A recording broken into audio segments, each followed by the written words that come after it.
Suscríbete a nuestro canal TVC Play y activa las notificaciones.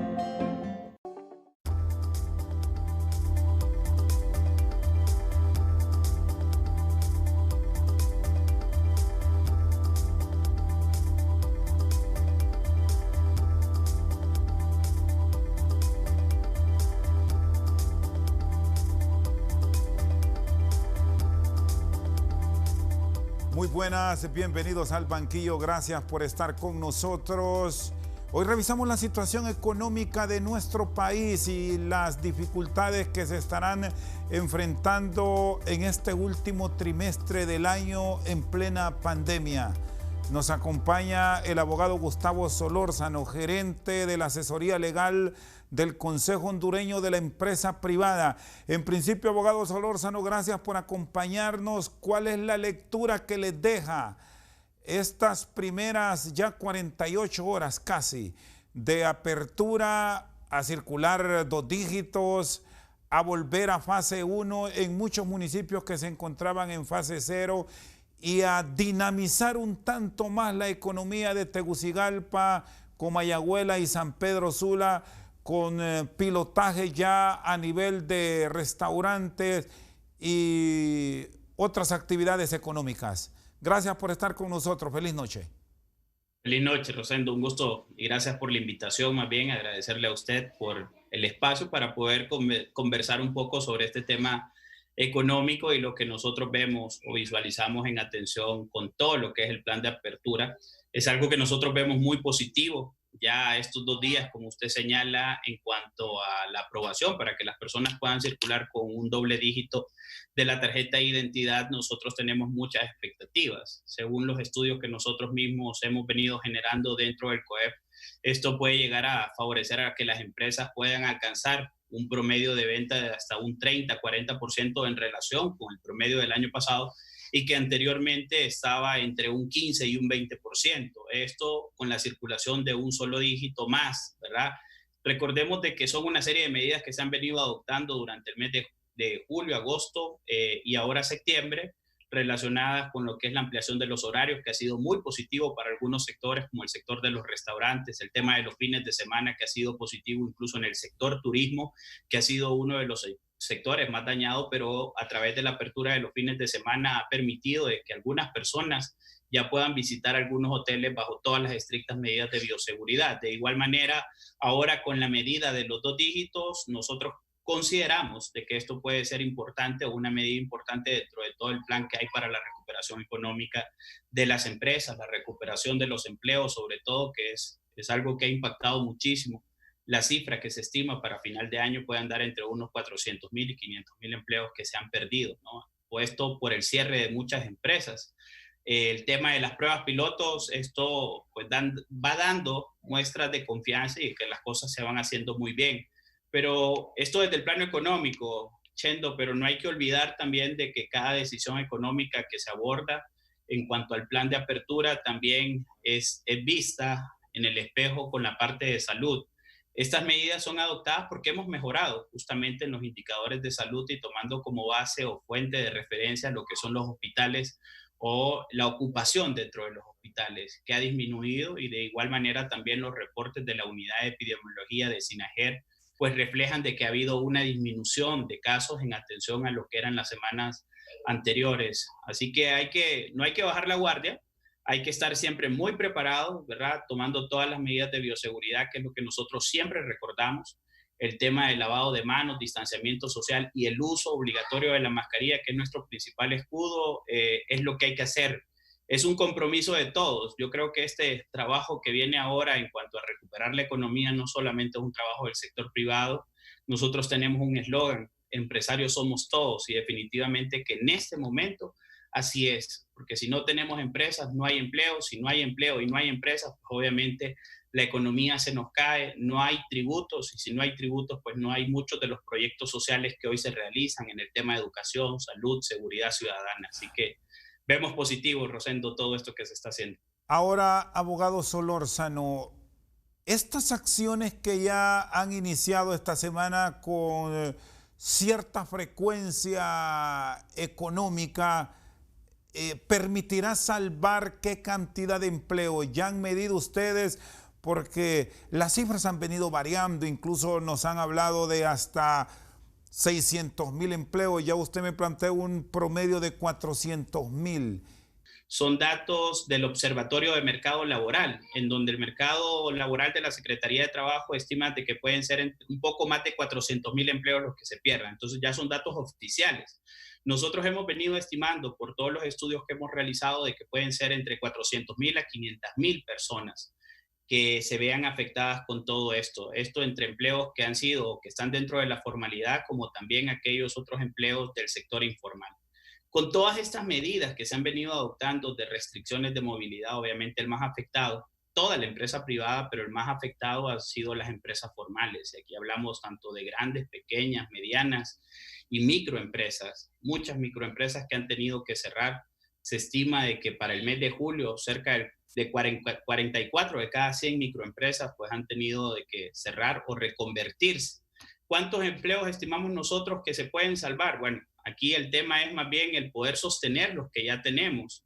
Y una realidad que nos ha dejado la pandemia es un nuevo análisis de la situación que hay, el tema del teletrabajo, el tema de qué trabajos también hay que reconvertir, que seguramente en este proceso muchas de las empresas que así lo están haciendo, obviamente en todas las empresas así está ocurriendo ahora, de que hay parte del personal que teletrabaja 2 semanas, va 2 semanas presenciales o 1 semana, y están rotando otros trabajadores que todavía no se incorporan y únicamente están haciendo la modalidad de teletrabajo, y van a haber muchos puestos de trabajo que seguramente por toda esta nueva normalidad que se nos viene, se van a llegar a perder, pero se pueden llegar a generar otros. Ahorita el gran reto es no continuar perdiendo empleos en el país, de poder salvar la mayor cantidad todavía de los puestos que están suspendidos y no continuar perdiendo. No nos podemos dar ese lujo. Por eso el tema de las medidas económicas que debe adoptar el gobierno son fundamentales. Nosotros hemos venido haciendo planteamientos serios, incluso hoy aquí con usted prácticamente en primicia, ¿verdad? Nosotros hemos pedido al gobierno de manera formal en diversas ocasiones el tema del pago del impuesto sobre la renta, que ya se nos acerca ahora, el 30 de septiembre. Es de nuestra consideración como sector privado de que ese anticipo del impuesto sobre la renta y también el que se va a dar en el mes de noviembre y en enero deberían por este año y de manera excepcional suspenderse y esperar únicamente la liquidación. Porque la gran realidad de todas las empresas, y que son datos que lo refleja el mismo Banco Central de Honduras en todas las actividades económicas, es que todas las empresas han perdido. Y aquellas que hayan ganado, bueno, y que hayan obtenido ganancias, qué bien, pero que hagan su liquidación o que se les permita también hacer su liquidación en el mes de abril del próximo año. ¿Qué se va a ganar con esto? Bueno, liquidez. Liquidez en lo que es las empresas, liquidez que permitirá justamente continuar ese trabajo que nos corresponde como empresas, que es ir generando empleos y salvar los empleos que hoy ya tenemos. Así que son muchos retos que se nos vienen, Chendo, y hay que tomar las medidas. Ya esto que le digo, 30 de septiembre lo tenemos para la próxima semana. El Congreso Nacional pues debe de sesionar y aprobar esto con la inmediatez del caso. Y esto es una petición ya oficial del sector privado, de se que ha hecho en este pago no se haga. A través de notas. Bueno, que este pago, abogado Solórzano, no se haga, que no se realice en fecha 30 de septiembre y el resto del año que tampoco se haga efectivo el mismo, sino que se les permita tener que realizar todo el pago hasta en abril del 2021. ¿Esa es la propuesta? Esa es la propuesta. ¿Y por qué lo pedimos? Recordemos que los pagos a cuenta son anticipos del impuesto sobre la renta. Son pagos que se hacen de manera anticipada. ¿Qué fue lo que aprobó el gobierno como medida?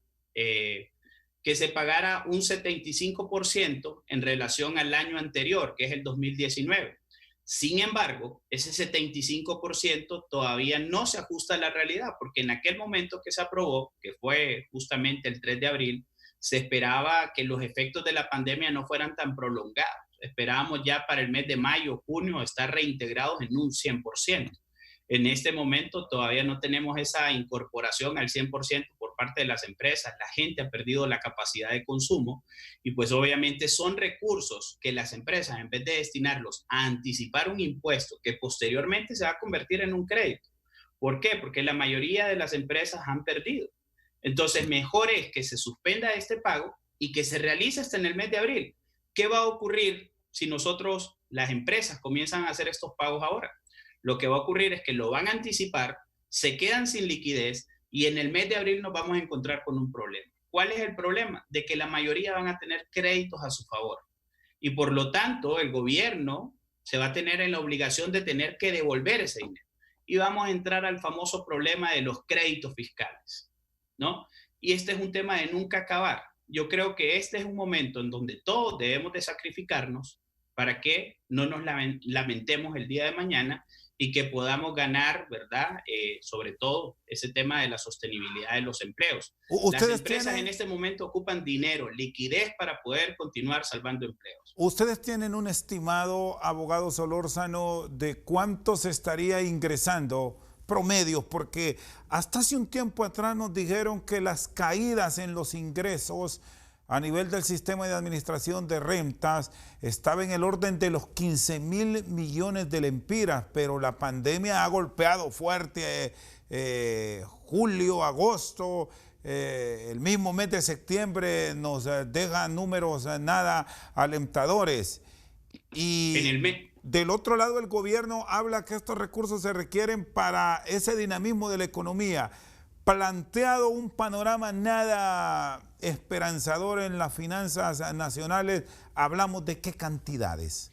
Estamos hablando, recordemos que en el tema, la meta de recaudación para el presente año eran de cerca de 107.000 millones de lempiras, si no me equivoco, y para el presente año, según los últimos datos que nosotros vimos de la propia Secretaría de Finanzas, se estimaba de que las pérdidas en la recaudación tributaria andaba cerca de un 28%.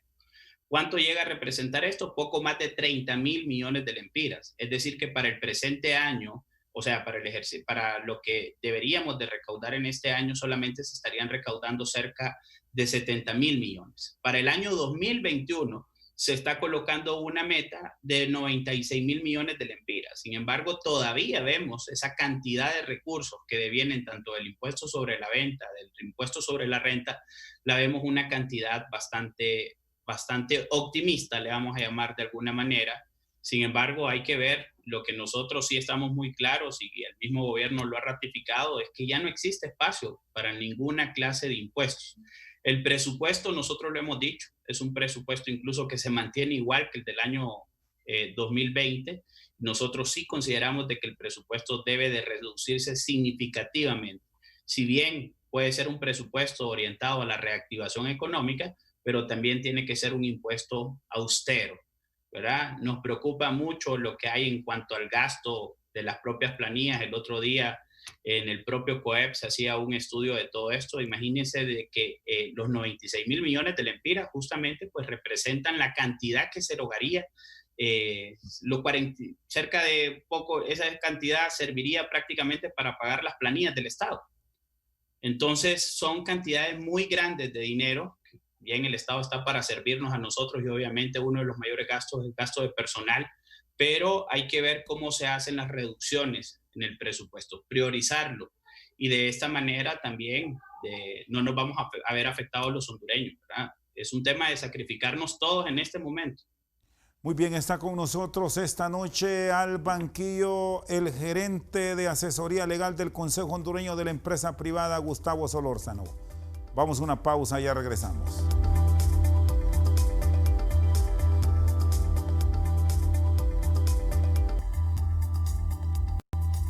Continúa con nosotros el abogado Gustavo Solórzano de la Gerencia de Asesoría Legal de la Empresa Privada Hondureña, el sector financiero, las telecomunicaciones y un poco el sector agroproductor. Ha mantenido la dinámica que se venía registrando hasta antes de la pandemia. Pero ¿qué de esos otros sectores que requieren de una inyección económica del propio Estado, del sector financiero, para rescatar la mayor cantidad de empleos? ¿De qué forma se pueden ver afectados si estas peticiones de la empresa privada hondureña no son escuchadas a nivel del Ejecutivo y del mismo Congreso de la República, abogado Solórzano? Bueno, de los sectores que usted me acaba de mencionar, si bien el único que reporta que se ha mantenido igual, ¿verdad? Incluso que ha crecido un poco, es el sector de telecomunicaciones, obviamente por toda la dinámica que ha tenido el uso de estas mecánicas nuevas de la tecnología, todas las sesiones, el mismo programa que hoy estamos realizando, ¿no? Que lo estamos realizando a través de medios virtuales, pues obviamente han requerido de esta nueva tecnología y las empresas de comunicaciones han sido proveedoras de todo esto. Entonces es el único sector siendo que no se ha visto afectado. Luego incluso el tema del sistema financiero ha tenido una afectación.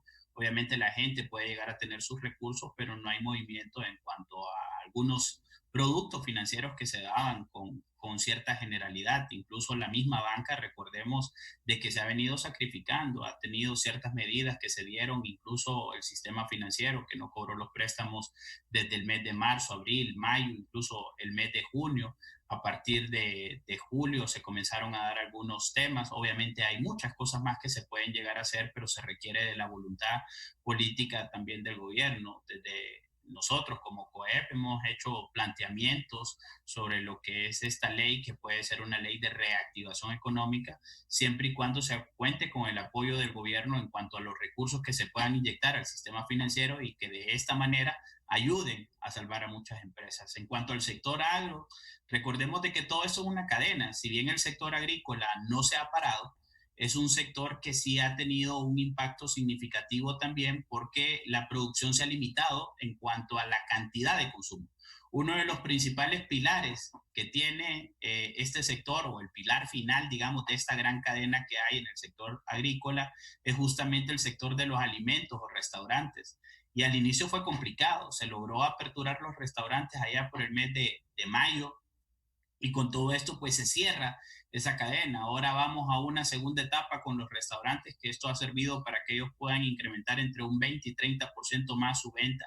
Este es un sector que anda aproximadamente vendiendo un 60% si lo queremos comparar en lo que vendían al mismo mes el año anterior, pero se ha ido recuperando poco a poco. Pero esa cadena obviamente, al no vender los restaurantes, al no vender los supermercados, las cantidades que vendían antes afectan al sector agrícola. Entonces, todo está entrelazado y el sistema financiero no es la excepción, el sector agrícola no es la excepción, como le digo, de los datos del propio Banco Central de Honduras en el indicadores, ¿verdad?, de actividad económica. El único sector que se mantiene igual y ha mejorado todavía un poquito es el sector de las telecomunicaciones por razones obvias, ¿verdad?, que ha provocado la pandemia. Y el tema de los microempresarios, que también en este eslabón de la economía son fundamentales, no digamos ahora que ya hay un poco más de circulación. ¿Qué propuestas están llevando para respaldarles? Porque muchos de ellos han tenido que cerrar, incluso se han tenido que dedicar a otro tipo de actividades, pero hoy ya la gran empresa requiere de su participación para mantener esa cadena activa. ¿Qué propuestas están llevando en este instante, que incluso a finales de este mes de septiembre están planteando pasar a una nueva fase a nivel de las grandes ciudades? Bueno, como le comentaba, una de las medidas debe ser justamente estas medidas de carácter tributario, el poder permitirles a las empresas, sobre todo a las micros, y yo creo que los esfuerzos deben de estar concentrados en ellos, en las micro, en las pequeñas y en las medianas empresas, en poderles ayudar a recuperar ese músculo financiero, económico que tenían. Entonces, una medida correcta sería justamente el tener que limitar lo que es el impuesto o suspender el pago de los pagos a cuenta del impuesto sobre la renta. Esa es una medida apropiada, pero ¿qué más se está proponiendo? Se ha venido hablando de un proyecto de ley para la reactivación económica. Este proyecto de ley consiste en recursos que el propio Estado debe someter a un fideicomiso con el propósito de colocarlos a la intermediación financiera. Esta provocará que podamos contar o adquirir préstamos a largo plazo, hablamos plazos más de 10 años y a tasas de intereses bajas, entre 9 y 11%. Esta es una propuesta que ya se ha hecho también al gobierno de la República, se ha presentado también y se ha remitido de manera formal al Congreso Nacional, y nosotros esperamos de que se pueda ser considerada, porque son este tipo de medidas las que en realidad ayudan.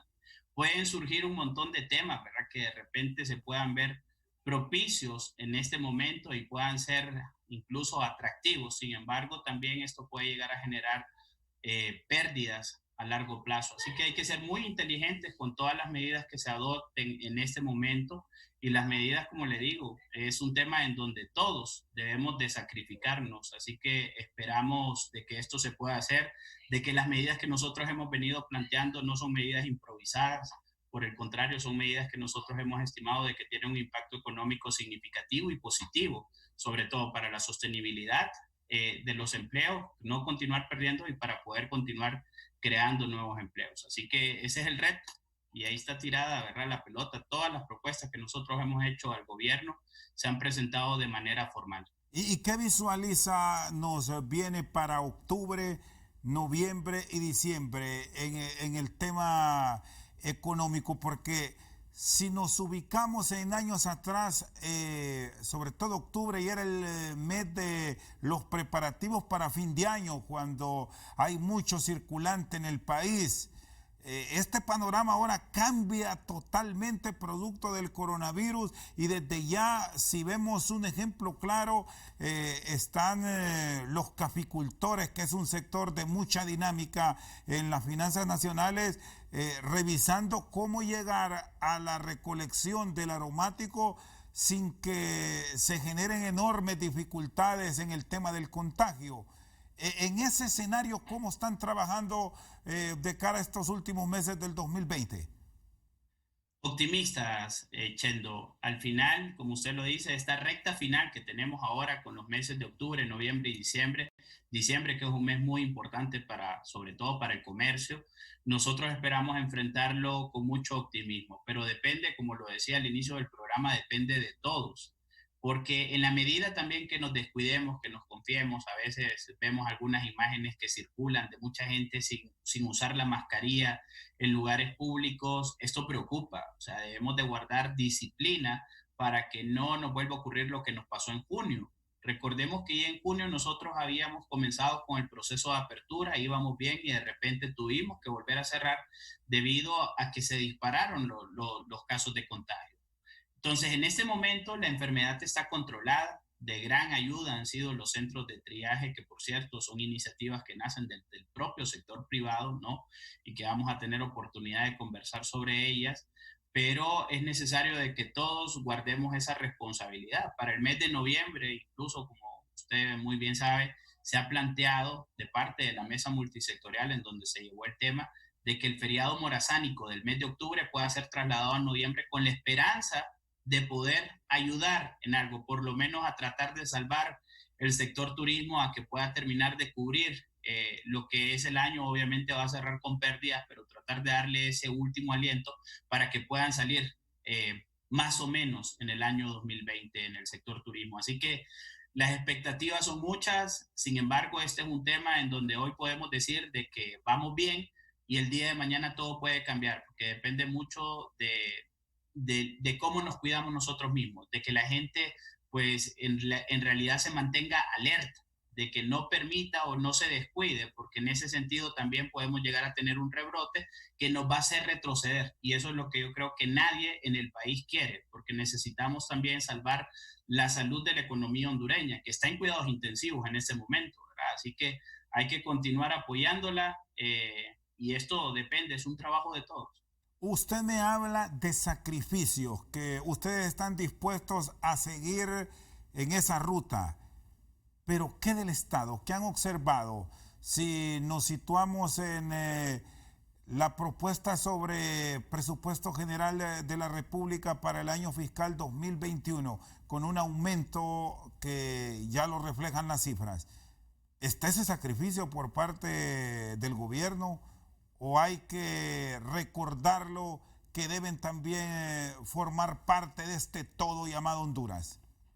Usted lo dijo, para muestras un botón, y yo creo que ese presupuesto general de la República, bueno, no soy yo el que lo creo, o sea, el sector privado en realidad es lamentable ver de que no existe ese sacrificio por parte del gobierno, porque si bien se ha dicho de que es un presupuesto para la reactivación económica, ya cuando uno comienza a revisar línea por línea se da cuenta de que prácticamente es una copia del ejercicio fiscal 2020. Entonces es ahí justamente donde uno dice, bueno, ¿y el sacrificio del gobierno? ¿Qué es lo que está ocurriendo? cómo en realidad pretendemos nosotros salir en este momento del agujero económico que estamos, si no estamos visualizando, ¿verdad?, un plan de rescisión económica también de lo que es el aparato gubernamental, de lo que son los distintos poderes del Estado. Y aquí hablo con medidas incluso que pueden ir desde medidas muy básicas, las restricciones a veces, el gasto que se tiene, ¿verdad?, vehículos, gastos de representación, uso de telefonía celular, viáticos, o sea, todo ese tipo de cosas hay que irlas viendo, que parecen muy pequeñas, pero suman dentro del presupuesto.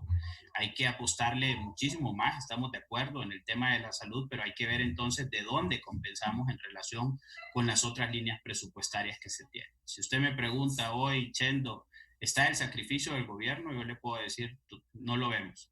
No lo vemos el sacrificio del gobierno. Medidas tan básicas como esta que le estoy mencionando del tema de los impuestos, ese es un verdadero sacrificio que puede hacer el gobierno en este momento. Sabemos que se necesitan los recursos, en eso nosotros estamos muy conscientes, pero el problema es que esos recursos no son infinitos y se van a agotar en la medida de que no tomemos las medidas más acertadas, porque como empezamos el programa hoy, parte de las iniciativas del sector privado es salvar y recuperar empresas, pero eso no lo podemos hacer solamente desde el sector privado. Eso tiene que ir acompañado de medidas estatales, de medidas gubernamentales que en realidad apoyen. El tema tributario es parte esencial y no me voy a cansar de repetirlo porque al final ahí radica buena parte del éxito que podamos tener. Recordemos que los impuestos devienen ¿de dónde? De las empresas, devienen del pago de impuestos sobre venta que realizan los trabajadores. Entonces es necesario ayudar a las empresas para que tengan empleos y que los trabajadores tengan ingresos y que eso se traslade en impuestos sobre venta, en impuestos sobre la renta. Pero si lo que hacemos es quitarles a las empresas y quitarles a los trabajadores, muy pronto el Estado va a sufrir lo que es la no recaudación. Muchas empresas en este momento se han trasladado mejor a la informalidad. Es decir, antes por lo menos eran visibles y tenían todos sus permisos, ahora ya no, ahora están dentro de la informalidad. Justamente ese es uno de los males más bien con los que debemos de combatir. Así que hay que ver qué medidas adoptamos para promover otra vez, para llamar a esas empresas y que vuelvan, que incorporen a sus trabajadores a la seguridad social, que paguen impuestos cuando puedan, pero hay que ayudarles. Muy bien, está con nosotros el abogado Gustavo Solórzano al banquillo. Vamos a una pausa, ya regresamos.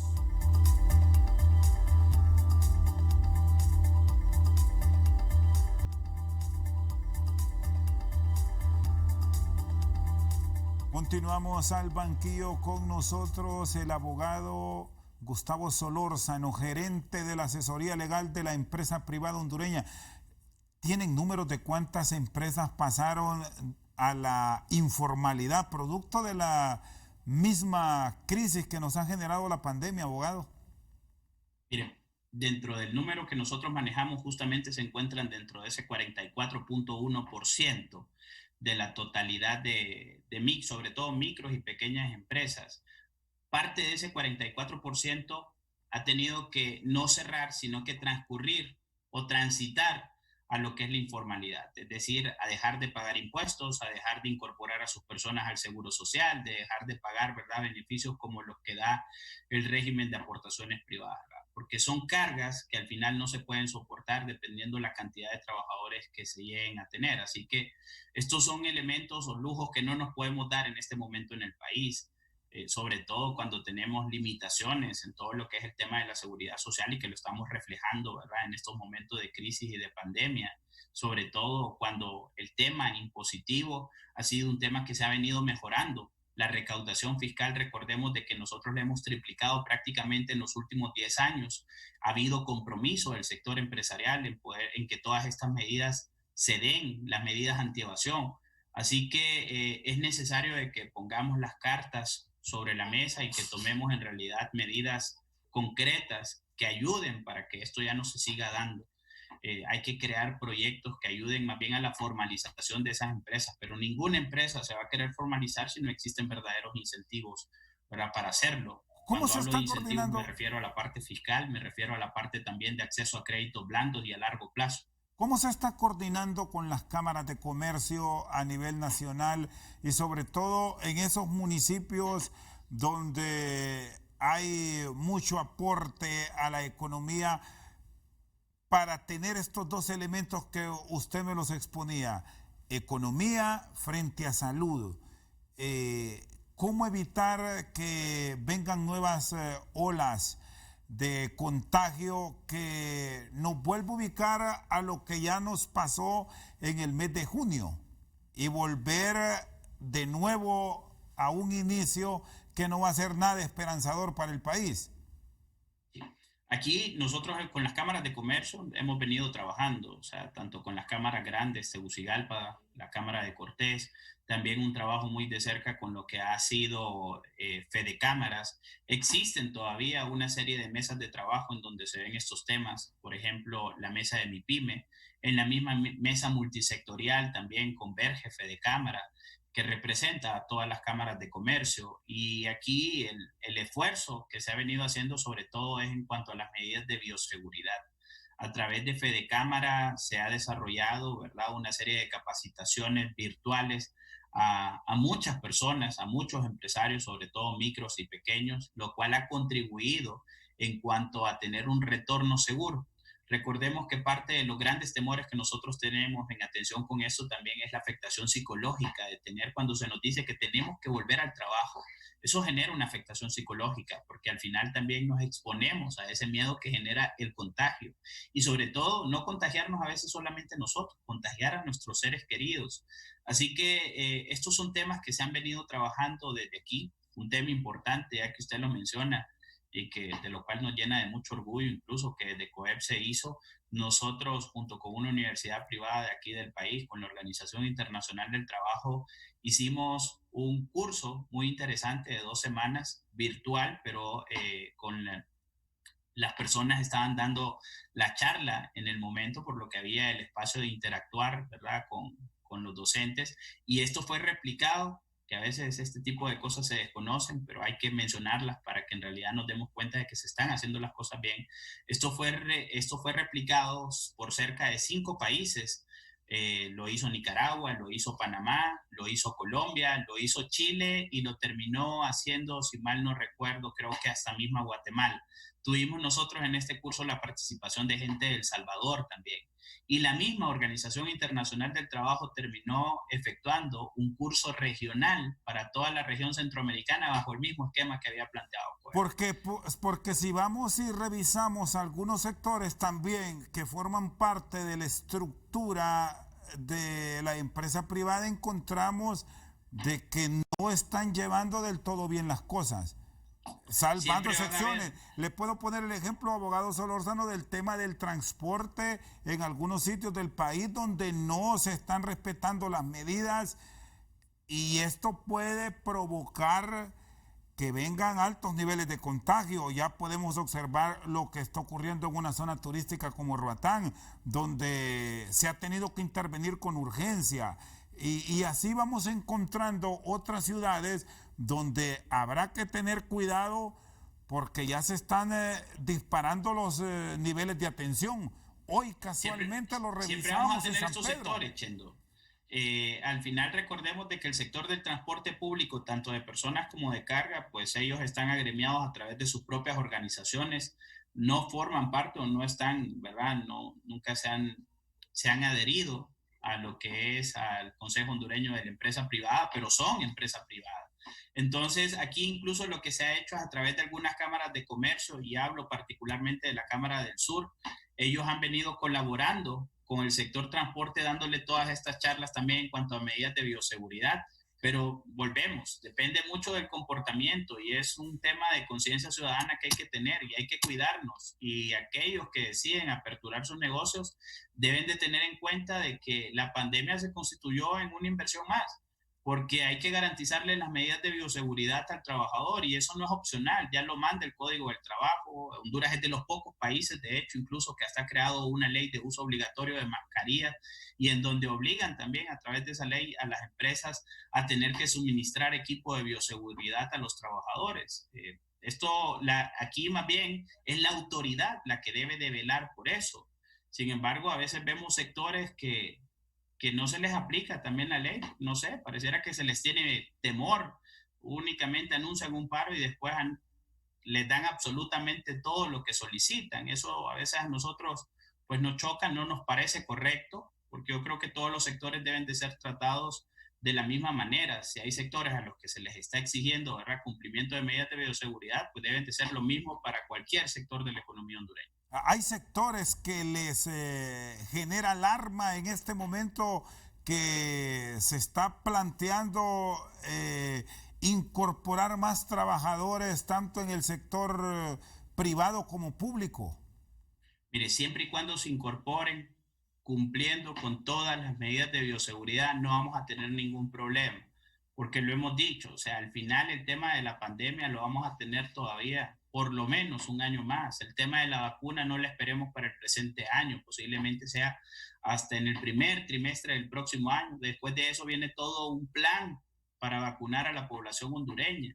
Entonces, depende mucho de nosotros. Ya hemos pasado desde el mes de marzo a la fecha, hemos pasado en un confinamiento muchas personas. Hemos visto también, y usted no me va a dejar mentir, cómo ya la gente bajo ese nivel de desesperación también por estar encerrado, comienza a salir a las calles de manera desorganizada. Y ese es un problema. Y eso es justamente lo que hay que llegar a atender, de que no se cree un desorden, de que la gente no salga sin cumplir con las medidas, y esto es responsabilidad de todos. Yo vuelvo, al final la autoridad debe justamente de aplicar las sanciones que se han venido creando en el caso de incumplimientos. Está con nosotros al banquillo el gerente de la asesoría legal del Consejo Hondureño de la Empresa Privada, Gustavo Solórzano. Una pausa, ya regresamos.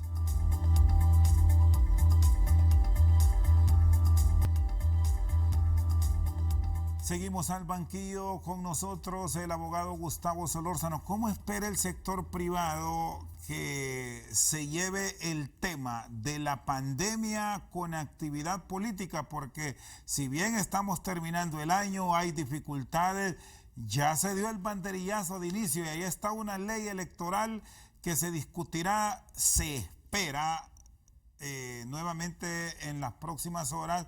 Y ya sabemos qué genera la política en términos financieros para el Estado. Mire, nosotros hace unos días sacamos un posicionamiento justamente antes del 13 de septiembre. Y vemos con muy malos ojos como sector privado que el domingo 13 de septiembre, antes de esa fecha, el Congreso Nacional no haya hecho los esfuerzos necesarios para aprobar lo que es la ley electoral. ¿Por qué? Porque esto nos vuelve a meter en el mismo problema de incertidumbre en cuanto a lo que van a ser las elecciones. En cuanto al comportamiento político, el año electoral combinado con la pandemia también es un tema que hay que tratar, ¿no? Recordemos de que parte de lo que se ha venido cuestionando en el país justamente es el uso de fondos públicos en campañas políticas, y eso es necesario aquí, y hemos hecho también el llamado en el comunicado que sacó COEP y también como parte de una red de organizaciones que se ha conformado para este tema electoral. Hemos hecho el llamado para que la unidad, conocida como Unidad de Política Limpia, pues esté vigilante de que las finanzas de los partidos políticos y el uso de campañas pues no sea desproporcional en atención a lo que estamos viviendo como país. Otro tema que nos preocupa, pues obviamente es el tema de la reelección. También lo hemos dejado bastante claro. No apoyamos, ya el presidente también se ha comprometido en que no va por un tercer periodo de gobierno, no va a aspirar. Confiamos en la palabra de él, pero de igual manera, ya como una posición fijada y la experiencia que nos ha dejado el tema de la reelección, que ha sido un tema de ingobernabilidad sobre todo, y que ha sido difícil gobernar bajo ese concepto, nosotros consideramos como sector privado de que la reelección no es una buena idea. Y si se quiere dar, pues hay que consultarle al pueblo. En realidad, si el pueblo está de acuerdo, pues es una manera distinta de que se pueda asimilar por parte de la sociedad hondureña. La ley electoral que ya se discutió en 2 debates, ¿corrige desde la óptica de la empresa privada los errores del pasado o deberían ir mucha más a profundidad estas reformas? Todavía no tenemos una ley electoral o un proyecto de ley electoral pensado para la transparencia. Está pensado todavía, antes teníamos un bipartidismo y hoy está pensado pues obviamente más entre fuerzas políticas. ¿ok? Entendemos también ciertos problemas que se han venido dando en la democracia hondureña, como el tema de la creación de un montón de partidos políticos pequeños que muchas veces no alcanzan ni los 2.000 ni los 3.000 votos. Y esto volviendo prácticamente un negocio o una estrategia también por parte de algunos partidos políticos, el tema de la creación de estos pequeños partidos. Son temas que hay que ir abordando y en realidad darle solución. La democracia es un elemento fundamental para lo que es la estabilidad social, política y económica del país. Nosotros sí consideramos de que se pudieron haber hecho cambios más profundos y vuelvo a mencionarlo, o sea, evidencia de que todavía no estamos pensando en la población, sino en los intereses de algunos, y no son a veces ni los partidos políticos, sino ciertos líderes de los partidos políticos, es que todavía a la fecha no contamos con una ley electoral. En el tema o donde se ha señalado la corrupción, en el tema electoral ha sido tanto en las mesas electorales, hoy llamadas juntas receptoras electorales, en donde hay que tener mucho cuidado. Ya se está creando un mecanismo. Nosotros apostamos mucho al tema de la ciudadanización de las mesas, que significa de que a través del órgano electoral, en este caso Consejo Nacional Electoral, se pueden elegir ciudadanos en realidad del censo electoral y determinar quiénes pueden llegar a integrar esas mesas con un número ya definido y contando también con una capacitación con el tiempo suficiente. El tema también de lo que es, vemos con muy buenos ojos el tema de tener una parte biométrica ahí que pueda registrar la huella de los ciudadanos. El tema que vamos atrasados todavía con el censo, es necesario poderlo sacar, que se dejen las reglas claras sobre todo para ya el proceso general, ya en las elecciones internas o primarias, como se le denomina, pues vamos a tener que partir, ya no sabemos ni con cuáles reglas vamos a jugar, si con la ley electoral anterior o con la nueva ley que va a crear el Congreso Nacional. Eso es algo que deben de dejar muy claro.